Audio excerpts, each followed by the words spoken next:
Yang pertama, mohon maaf, apakah layarnya sudah bergerak? Sampun. Sudah, Ustaz. Sampun.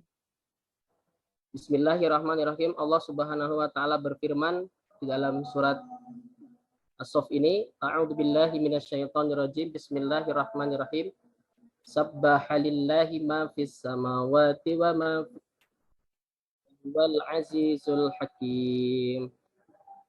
Telah bertasbih kepada Allah apa yang ada di langit dan apa yang ada di bumi, dan Dia yaitu Allah Maha Perkasa lagi Maha Bijaksana.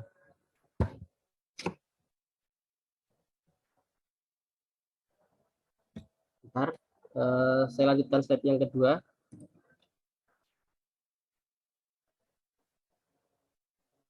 Nah, kemudian surat As-Saff ini adalah surat yang Allah jelaskan di dalamnya banyak tentang tasbih, dan diawali dengan tasbihnya adalah bentuk kata madi atau kata kerja lampau atau past tense dalam bahasa Inggris. Nah, artinya bahwa ciptaan Allah atau makhluk-makhluknya Allah itu yang ada di langit dan juga yang ada di bumi sudah sejak zaman dahulu bertasbih kepada Allah Subhanahu wa taala. Meskipun di dalam Al-Qur'an redaksi yang menggunakan kata tasbih dalam permulaan surat itu ada sabbaha, sebagaimana surat ini, sabbahalillahi ma fis samawati wa ma fil ard. Kemudian juga ada yusabbihu dalam surat Al-Jumu'ah, yusabbihu lillahi ma fis samawati wal ard. Kemudian juga ada subhanalladzi asra bi 'abdihi lailan minal masjidil haram ilal masjidil aqsa. Dan juga ada sabbih, bertasbihlah dalam surat Al-A'la, sabbihisma rabbikal a'la. Jadi makna tasbih ini ya menandakan bahwa sampai kapanpun, ya, dari waktu kapanpun sampai kapanpun, ya, Allah Subhanahu wa taala adalah zat yang maha suci yang harus senantiasa kita sucikan, ya.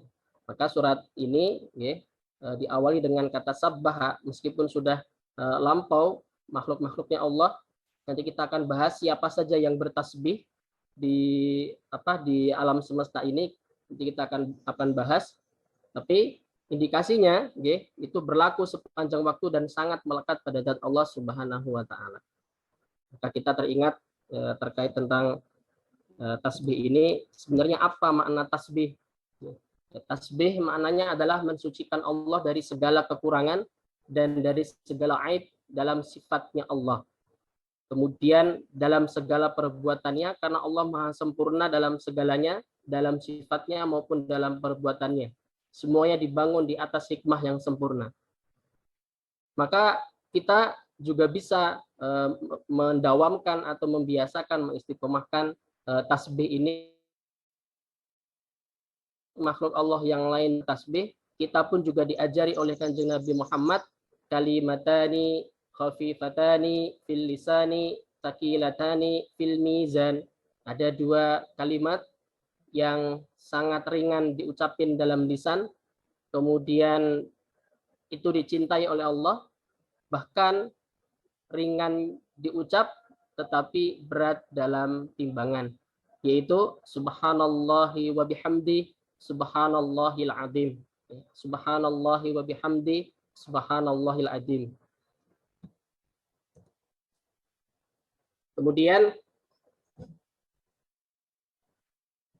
Allah Subhanahu wa taala juga berfirman di dalam Al-Qur'an surat Al-Isra, wa im min syai'in illa yusabbihu bihamdihi walakin la tafqahuna tasbihahum. Tidaklah sesuatu pun yang ada di langit dan yang ada di bumi melainkan mereka mentasbihkan Allah, hanya saja kalian tidak dapat memahami tasbih mereka. Jadi apa-apa yang ada di langit dan juga ada di bumi, baik itu yang benda mati maupun benda hidup, kalau kita cermati dari ayat pertama tadi, sabbahalillahi ma. Ma itu artinya apa yang. Jadi bisa jadi yang hidup, benda hidup atau yang punya nyawa ataupun yang mati. Kemudian kalau man itu baru siapa, apa yang, man siapa yang. Jadi ini bersifat umum dan dijelaskan oleh Imam Al-Qurtubi dalam kitab tafsirnya, bahwa beliau berpendapat bahwa yang benar adalah semua bertasbih dengan caranya masing-masing. Ya, jadi hanya kita saja yang tidak mengetahui karena keterbatasan ilmu manusia, tidak memahami dan mengerti apa yang dibaca oleh makhluk-makhluk Allah Subhanahu wa taala. Ini ada sebuah contoh beberapa ciptaan Allah yang diindikasikan bertasbih kepada Allah Subhanahu wa taala.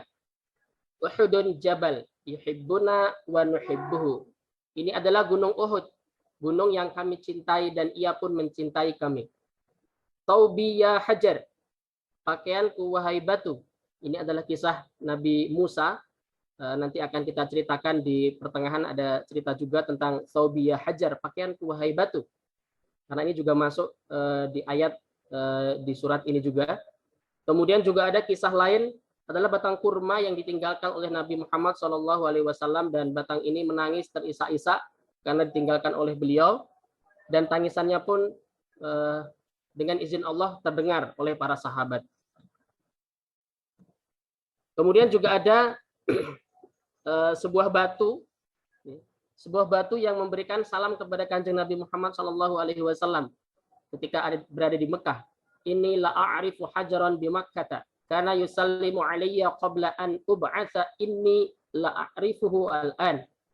Sungguh aku benar-benar mengetahui sebuah batu di Mekah dahulu sebelum Nabi Muhammad diutus. Batu tersebut memberikan salam kepada Kanjeng Nabi Muhammad. Sungguh aku mengetahui batu tersebut sekarang. Jadi yang kedua kalinya diketahui batunya masih ada. Kemudian juga ada, demikian juga para sahabat mendengar tasbih makanan. Dari Ibnu Mas'ud radhiyallahu anhu berkata, walaqad kunna nasma'u tasbihat ta'ami wa huwa yu'kalu. Dan sungguh kami mendengar tasbihnya makanan sementara makanan tersebut sedang dimakan. Masya Allah. Ya, jadi Bapak Ibu yang dirahmati Allah Subhanahu wa taala, bahwa apa yang ada di langit, apa yang ada di bumi, semua yang diciptakan Allah Subhanahu wa taala semuanya bertasbih. Maka seyogyanya seharusnya kita pun juga mendawamkan, membiasakan tasbih kepada Allah Subhanahu wa taala. Dan itulah Nabi Muhammad Shallallahu alaihi wasallam adalah sang nabi dan sang rasul yang selalu membasahi lisan beliau dengan tasbih pada Allah Subhanahu wa taala. Kemudian yang kedua, Allah Subhanahu wa taala berfirman, ya ayyuhalladzina amanu lima taquluna ma la taf'alun kabura maqtan 'indallahi an taqulu ma la taf'alun. Yang artinya, wahai orang-orang yang beriman, mengapa kalian mengatakan apa yang kalian tidak kerjakan? Sungguh besar kemurkaan di sisi Allah jika kalian mengucapkan apa yang kalian tidak kerjakan. Bapak Ibu yang saya hormati, ketika pertama saya mendapatkan amanah untuk menyampaikan materi ini, sebenarnya saya sedikit mau menolak, tetapi kemudian saya berusaha berjuang. Seyogyanya saya juga bisa mengamalkan dan sudah diamalkan. Karena memang ayat ini itu sebenarnya adalah tembakan bagi kita semua, apalagi para seorang dai, seorang guru, seorang mubaligh, seseorang yang mempunyai ilmu, dia harus melakukan terlebih dahulu, ya, daripada ucapannya, apa yang dia ucapkan. Maka inilah yang pernah dilakukan oleh beberapa sahabat sebenarnya. Ada sebagian sahabat itu yang tidak menghafalkan Al-Quran secara sempurna. Maksudnya ada seorang sahabat itu yang tidak hafid, tidak 30 juz. Ada beberapa di antara mereka itu yang menghafalkan beberapa surat pilihan dalam Al-Quran. Dan yang paling favorit adalah surat Al-Baqarah. Ada di antara mereka itu yang tidak akan menambah hafalan kecuali telah mengamalkan apa yang dia hafalkan. Masya Allah, ini sangat memukul sekali untuk kita gitu. Ya, bukan berarti para sahabat terdahulu itu tidak mampu untuk menuntaskan hafalan Al-Qur'annya. Tetapi kalau dibandingkan dengan kita, sangatlah diri kita ini jauh. Di zaman dahulu, ya, dengan perjuangan yang penuh heroik dan luar biasa, maka ada di antara mereka yang bisa mentuntaskan hafalannya, menjaganya, murojaahnya, dan seterusnya. Dan juga ada di antaranya tidak menghafalkan Al-Quran secara kafah, tetapi mempunyai perjuangan yang lainnya. Kemudian saya juga teringat, ini sebelum saya lanjutkan, sebenarnya ini sekali lagi PR ya bagi Al-Fakir sendiri, untuk saya sendiri, supaya menyelaraskan apa yang saya ucapkan dan dengan tindakan saya, begitu. Kiai kami dulu di Cirebon pernah menyampaikan bahwa kenapa beliau tidak menghafal Al-Quran 30 juz. Beliau menyampaikan takut akan dosanya apabila ada hafalannya yang hilang, begitu. Kemudian yang beliau lakukan adalah menghafalkan ayat-ayat tematik atau menghafalkan ayat-ayat yang menjadi hukum sumber fikih ataupun dalil-dalil tertentu, sehingga ketika menyampaikan sebuah ceramah, kajian, materi ataupun apa, beliau hafal ayat-ayat tertentu tersebut, tetapi tidak hafal 100% seluruh Al-Qur'an. Karena ketakutan beliau tadi ya terkait tentang hafalan itu. Tapi bukan berarti kemudian kita sudahlah kalau begitu saya tidak perlu menghafal Quran. Ya itu salah juga.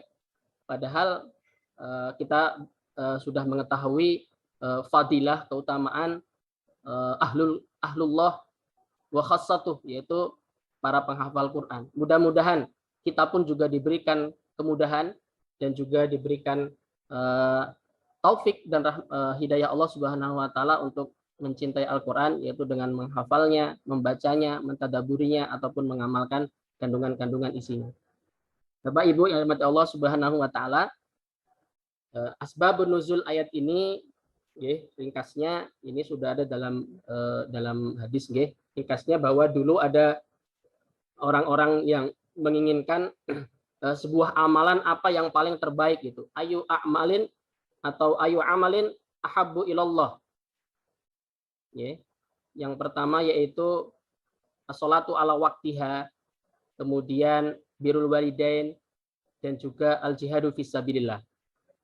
Nah, ketika sampai kepada mereka perintah untuk jihad, nah orang-orang ini mundur teratur, mundur alon-alon.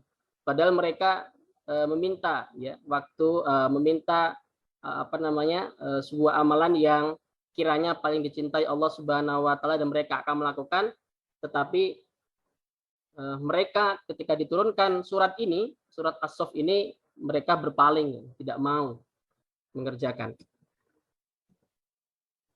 Nah, kemudian Imam Al-Qurtubi menyebutkan dalam tafsirnya, sebentar ini tertutup, saya pindah dulu. Menafsirkan ayat ini dalam tafsir beliau sesuai dengan asbabun nuzulnya, di mana para sahabat berangan-angan ingin mengetahui amalan yang dicintai oleh Allah. Ternyata setelah diwajibkan jihad, sebagian dari mereka tidak mampu untuk melaksanakannya. Oleh karena itu ada beberapa ayat yang turun semakna dengan ayat ini, yaitu dalam surat Muhammad, wa yaqulul ladzina amanu laula nuzzilat surah fa idza unzilat suratun muhkamatun wa dzukira fihal qital ra'aital ladzina fi qulubihim marad yanzuruna ilaika nadral maghsyi 'alaihi minal mauti fa aulalahum. Tiba-tiba saja ketika ada perintah untuk jihad, mereka sakit ya. Penyakit dalam hati mereka ya, sehingga seakan-akan mereka itu melihat ke arah orang-orang yang menyampaikan ayat ini seperti pandangan orang yang mau pingsan karena takut mati akan celakalah bagi mereka. Kemudian yang kedua, yaitu dalam tafsir Al-Qurtubi dijelaskan makna ayat tadi, yaitu orang yang menazarkan sesuatu atau menjanjikan sesuatu. Nazar itu ada dua, ada nazar mutlak dan juga ada nazar muqayyad. Ya. Nazar mutlak ini diberikan contoh bahwa misalkan kita mendapatkan gaji, maka kita akan melakukan ini, itu, ya. Atau perkataan seseorang pada bulan ini akan menghatamkan Al-Quran dan misalnya. Jika ada orang yang bernazar mutlak seperti ini namun tidak melaksanakannya, maka Allah akan marah, akan murka. Kabura maqtan indallahi an taqulu ma la taf'alun. Bilangnya mau menghatamkan tapi nggak khatam. Berarti tidak selaras antara ucapan dan tindakannya. Kemudian nazar muqayyad, yaitu nazar yang bersyarat. Contohnya, ya Allah, jika aku sembuh dari sakit, dari penyakitku ini, maka aku akan bersedekah. Ya. Atau ketika naik pangkat atau akan naik haji, ya, ada nazar-nazar yang bersyarat. Maka para ulama ini berselisih tentang hukum nazar ini, apakah wajib ditunaikan atau tidak. Yang lebih tepat, nazar ini harus ditunaikan. Ya. Tapi sekali lagi, nazar itu ya hanya dalam kondisi terdesak saja. Jangan dibiasakan kita bernazar. Maka nanti jadi orang yang pemalas begitu. Maksudnya saya akan bernazar kalau tahun ini saya A, B, C, D. Takutnya apabila dia tidak bernazar, maka dia tidak akan beramal. Nah, ini yang paling bahaya. Memang semua sudah ditakdirkan oleh Allah Subhanahu wa taala, tetapi yang kita lakukan adalah proses perjuangannya begitu. Maka sebisa mungkin kalau bisa tidak bermain dengan nazar. Kemudian yang ketiga, yakni orang yang mengaku ia telah melakukan amalan sesuatu yang sebenarnya ia tidak pernah melakukannya. Ini bilangnya sudah melakukan tapi kenyataannya belum melakukan, maka Allah Subhanahu wa taala ditipu, ya. Maka Allah marah, ya ayyuhalladzina amanu lima taquluna ma la taf'alun. Maka ini bisa menjadi sebuah renungan bagi kita Bapak Ibu yang dirahmati Allah Subhanahu wa taala dalam sebuah hadis, dan ini sangat mewanti-wanti untuk kita semuanya, siapapun kita, ya, seorang dai, seorang ustadz, bahkan kita selaku pemimpin di rumah kita menjadikan dia sebagai suri tauladan, sebagai contoh yang baik, sehingga ketika nanti di hari kiamat itu ya begitu sebagaimana yang ada dalam hadis. Wahai fulan, ada apa engkau di sini? Bukankah engkau dahulu memerintahkan yang ma'ruf kepada kami dan melarang kami dari kemungkaran? Mereka yang didakwah itu sudah masuk surga, tetapi yang dai-nya masih ada di ketinggalan di neraka. Ini karena kabur maktan tadi. Maka ini kita berlindung pada Allah Subhanahu wa taala dari penyakit ini. Bapak Ibu yang dirahmati Allah Subhanahu wa taala, kemudian berlanjut pada ayat yang ketiga, Allah Subhanahu wa taala berfirman, "Innallaha yuhibbul ladzina yuqatiluna fi sabilihi shaffan ka'annahum bunyanun marsus." Yang artinya sesungguhnya Allah mencintai orang-orang yang berperang di jalannya dalam keadaan bersaf, seakan mereka seperti bangunan yang kokoh. Allah Subhanahu wa taala mencintai banyak amalan-amalan yang dilakukan oleh kita. Dan dalam sebuah hadis yang saya sampaikan di awal tadi, ahabul a'mal ilallahi, yaitu as-sholatu ala waktiha. Salat pada waktunya, apalagi dengan berjamaah, itu lebih afdol, lebih Allah cintai. Kemudian juga birrul walidain, itu juga Allah lebih cintai. Kemudian yang ketiga yaitu al-jihadu fi sabilillah.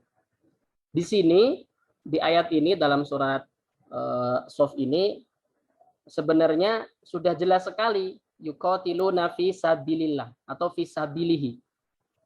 Allah sudah mencintai orang-orang yang berperang di jalan Allah. Tetapi perlu diingat, yuqatilun itu artinya adalah diperangi kemudian kita membalas begitu.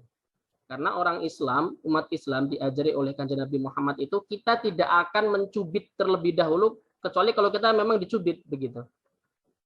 Kita tidak akan serta-merta membunuh orang atau memerangi orang kalau memang sebelumnya tidak ada urusan dengan kita. Kalau kita dijahati baru kita balas begitu. Kalau kita diperangi kita balas dengan perang, maka ayatnya yuqatilun, saling berperang. Kalau saling berperang kan berarti ada yang dahulu yang memulai, dan kita umat Islam itu biasanya tidak mulai terlebih dahulu. Mulai terlebih dahulu pun biasanya sudah dipancing-pancing dulu, ya, dipancing-pancing dulu, ya, karena kita menjaga izzatul Islam kita, maka kita juga harus melawannya. Kemudian kalau yaktulun itu membunuh. Nah, berjihad fisabilillah itu Allah yuhib, Allah itu cinta banget. Tetapi yang lebih Allah prioritaskan cintanya itu adalah yang soffa. Yang soffa. Dan juga bunyan dan juga marsus. Maka ini akan ada pembahasannya. Jadi Allah Subhanahu wa taala menyukai kekokohan dan soliditas kita umat Islam. Perjuangan di jalan Allah itu memerlukan soliditas dan persatuan, yaitu soffan ka'annahum bunyan marsus tadi. Kalau berjuang atau berjihad di jalan Allah, siapapun bisa bersama-sama, bisa sendiri-sendiri, bahkan sendiri pun bisa berjuang di jalan Allah. Tetapi yang paling afdol, yang paling utama, yaitu adalah berjamaah. Yadullahi ma'al jamaah. Dan dalam jamaah itu dibutuhkan sofa, dibutuhkan solid, kebersamaan, satu komando, taat, dan tentunya dengan mobilitas yang baik. Itu lafadz sofa. Kemudian lafadz bunyan. Bunyan itu mubalaghah, ya, maksudnya dia lebih unggul, lebih berat, lebih tajam. Kalau bangunan itu kan bahasa Arabnya adalah bina gitu ya, binaun. Tapi ini pakai bunyan. Ya. Jadi dimisalkan saja bahwa perjuangan kita, ya, perjuangan itu bagaikan membangun sebuah bangunan. Ya, membutuhkan proses dan harus kokoh. Kemudian juga bahan bakunya yang baik sehingga bisa bertahan lama. Kalau asal bangun mudah roboh ataupun banyak mudaratnya. Dan tentunya juga dengan teknik yang baik dan juga pengawas yang baik, diawasi yang baik. Kemudian lafadz marsus, ya, memberikan tanda keteraturan susunan. Susunan bangunannya tadi teratur, tidak jonjang, ya, adil, ya, ketepatan dalam meletakkan. Kalau di sini, ya di sini semua, tidak ada yang di sana, begitu.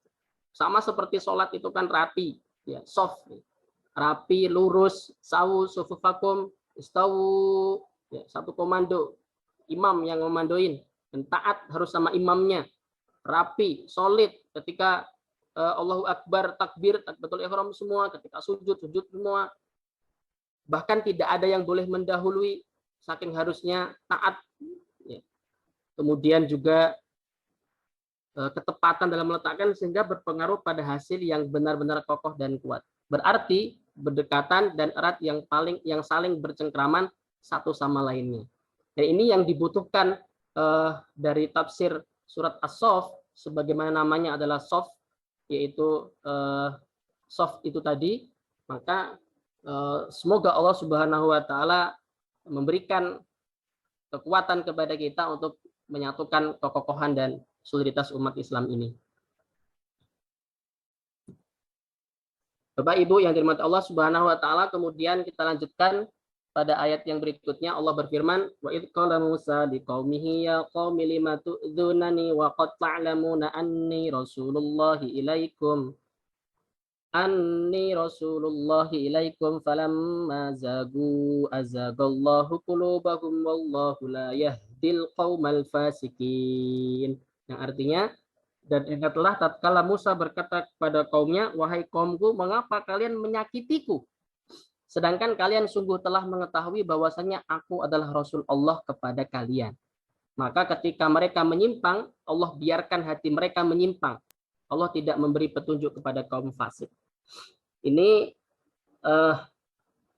yang disampaikan Nabi Musa kepada umatnya itu bukan pesan, tetapi langsung disampaikan, lima tu'dzunani, kenapa engkau menyakiti aku? Ya, kalian menyakitiku. Depan mereka mengatakannya. Jadi bukan pesan gitu untuk pesan, tolong sampaikan pesan saya, tidak begitu. Makanya dalam surat Shaf ini pun juga kita disebutkan ada kisahnya Bani Israel yang hidup bersama dengan Nabi Musa, dan juga ada kisahnya Bani Israel yang hidupnya dengan Nabi Isa. Dan kedua-duanya itu dijadikan pelajaran hikmah bagi kita agar kita itu tidak mengikuti langkah mereka itu. Ini kaumnya Nabi Musa, yaitu Bani Israel itu, ya, mereka sangat tega sekali menyakiti Nabi Musa gitu. Ya, secara fisik atau apa namanya gangguan-gangguan yang lainnya. Nah, itu dijelaskan sekali banyak dari bukti-buktinya, di hadis sendiri pun juga ada, ya. Contohnya saja ketika kebiasaan orang Bani Israel itu ketika mandi itu bersama, tapi laki-laki sendiri, perempuan sendiri gitu. Dan suatu ketika Nabi Musa itu juga mau mandi tetapi tidak mau bergabung dengan mereka. Tidak mau bergabung dengan Bani Israel karena memang beliau itu mempunyai sifat pemalu. Padahal secara fisik gotot gitu nih. Tapi memang pemalu. Dan mandinya ya tidak mau bareng-bareng tetapi sendiri. Nah, itu menjadi olok-olokan dari Bani Israel. Tega gitu ya, nabinya, pemimpinnya diolok-olok hanya gara-gara nggak mau mandi bareng. Bahkan mereka sampai memfitnah, punya penyakit kulit lah, punya penyakit kemaluan lah. Kemudian Allah Subhanahu wa taala itu menyampaikan dalam Al-Qur'an, Nabi Musa bersih dari semua tuduhan-tuduhan itu. Itu ayat ini bawahnya, ya ayyuhalladzina amanu la takunu kalladzina adaw Musa fabarra'ahu Allahu mimma qalu wa kana 'indallahi wajiha. Nah, ini kisahnya pun juga ada ketika tadi yang saya sampaikan di awal itu, ketika mandi, ya, bajunya itu kalau kita mungkin bukan kentir ya, tapi bajunya itu di atas batu dan batunya itu bergerak. Makanya Nabi Musa itu mengejar baju yang di atas batu itu. Saubi ya hajar, bajuku wahai batu. Kemudian ketika beliau sedang berlari mengejar bajunya itu yang di atas batu itu, beliau terlihat gagah dan tidak memiliki aib sama sekali, dan itu baru kelihatan oleh Bani Israel gitu. Kelihatan oleh kaumnya. Bahkan batu yang beberapa batu itu ada bekas pukulan beberapa kali oleh Nabi Musa.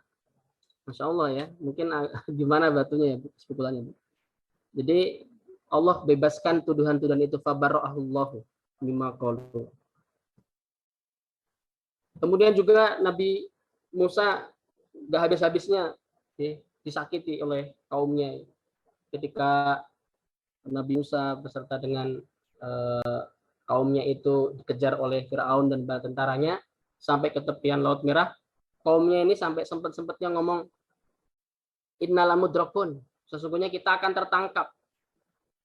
Qala kalla inna ma'iya rabbi sayahdin.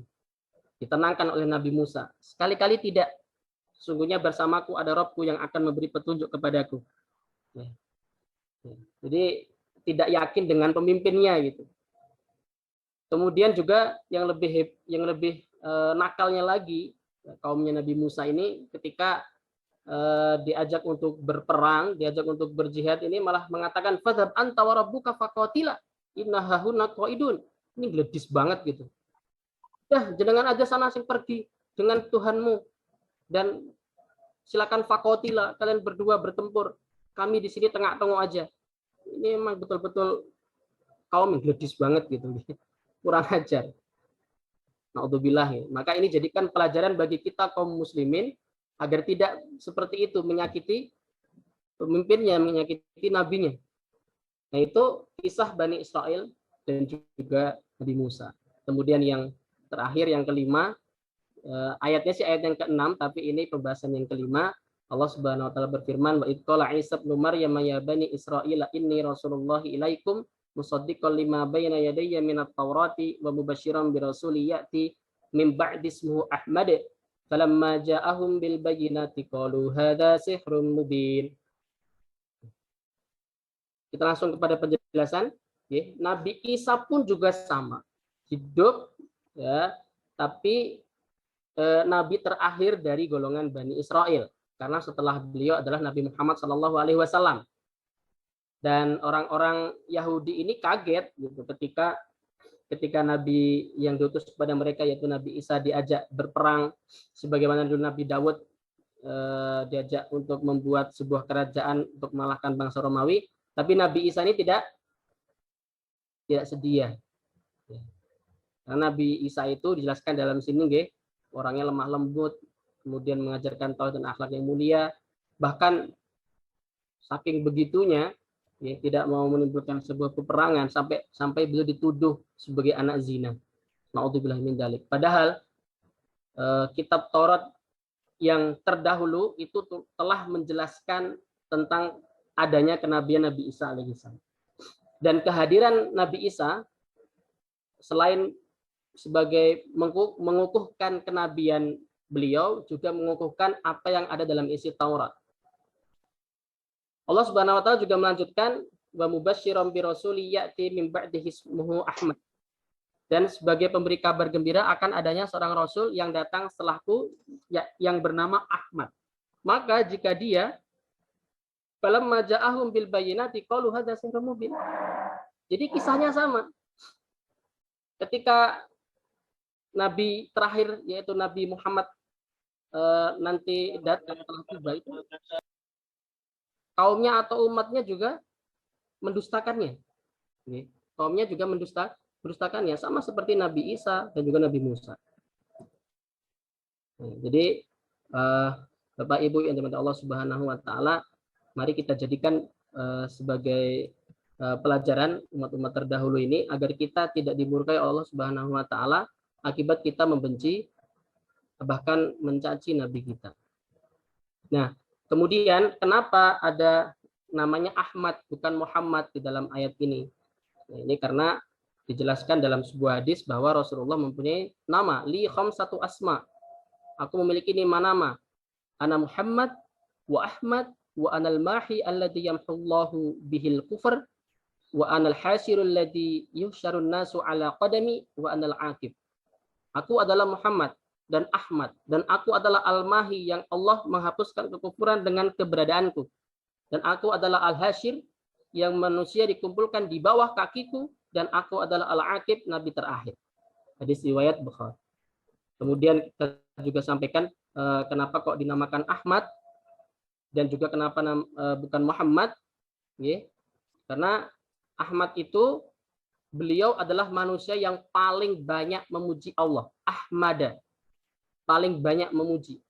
Di antara para nabi dan rasul keseluruhan, yang paling banyak memuji Allah dalam setiap keadaan adalah Nabi Muhammad. Salatnya sangat panjang dan beliau banyak berzikir meskipun sudah maksum, sudah masuk sudah terbebas dari kesalahan dan dijamin masuk surga. Kemudian yang kedua, karena beliau adalah manusia yang paling patut untuk dipuji karena betapa banyak kelebihan-kelebihan yang dimiliki oleh beliau. Tetapi pendapat yang pertama yang lebih tepat, kenapa beliau disebut Ahmad, lebih tepat untuk Ahmad. Adapun pendapat yang kedua, maka itu lebih tepat untuk nama Muhammad.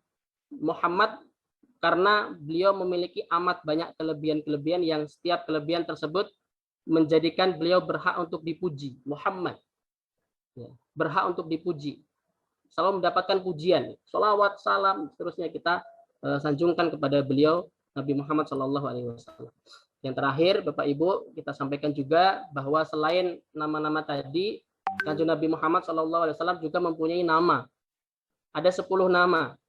Yang pertama yaitu Al-Muqaffi, yaitu yang mengikuti jejak para rasul sebelum beliau. Kemudian juga Nabi Taubah, yaitu Nabi Taubat. Dengan beliau Allah membuka pintu taubat bagi penghuni bumi. Maka banyak yang bertaubat dengan sebab beliau. Di samping beliau juga adalah orang yang selalu bertaubat dan beristighfar. Beliau juga mencontohkan beristighfar dan bertaubat. Kemudian Nabiul Malhamah, nabi peperangan yang diutus untuk berjihad melawan musuh-musuh Allah, dan tidak ada seorang nabi pun beserta umatnya yang berjihad seperti Nabi Muhammad SAW dan umatnya. Umatnya Nabi Musa aja malah ngelebis tadi. Maaf, umatnya Nabi Musa aja tadi malah nakal, malah fadhab anta wa rabbuka faqatila. Kalau Nabi Muhammad bersama dengan umatnya. Kemudian Nabiur Rahmah, nabi yang penuh rahmat, yaitu nabi yang diutus sebagai rahmat bagi alam semesta. Kemudian juga Al-Fatih, pembuka, itu membuka pintu-pintu petunjuk, membuka mata-mata orang yang buta sehingga bisa melihat cahaya, dan seterusnya. Kemudian Al-Amin, yang dipercaya, Ad-Dahuk, Al-Qattal, yang selalu tersenyum dan selalu berperang. Ini adalah dua nama yang selalu bergandengan dan tidak boleh dipisahkan, yaitu beliau selalu tersenyum kepada kaum mukminin, bukan yang bermuka masam apalagi pemarah. Sekaligus beliau selalu berperang melawan musuh-musuh Allah dan tanpa takut celaan sama sekali. Yang kedelapan Al-Bashir, pemberi kabar gembira. Kemudian An-Nadhir, pemberi peringatan atau ancaman bagi orang-orang yang berbuat maksiat. Dan yang terakhir yaitu Al-Munir, memberi penerangan, yaitu memberi penerangan bercahaya tanpa harus membakarnya. Bapak Ibu yang dirahmati Allah Subhanahu wa taala, barangkali demikian yang bisa disampaikan pada kesempatan pagi hari ini. Ala kulli hal, intinya mari kita ambil hikmah yang bisa terkandung dari surat As-Saff ini, kita kokohkan, kuatkan soft kita, dunian kita, marsus kita, kemudian kita juga berdoa kepada Allah dan juga berjuang berjihad agar supaya betul-betul sungguh-sungguh tidak seperti kaum-kaum terdahulu yang mereka termasuk fasik dan juga dimurkai Allah Subhanahu wa taala. Demikian yang bisa saya sampaikan, mohon maaf atas segala kekhilafan. Semoga bermanfaat. Hadani Allah wa iyyakum ajmain wa billahi taufiq wal hidayah. Assalamualaikum warahmatullahi wabarakatuh.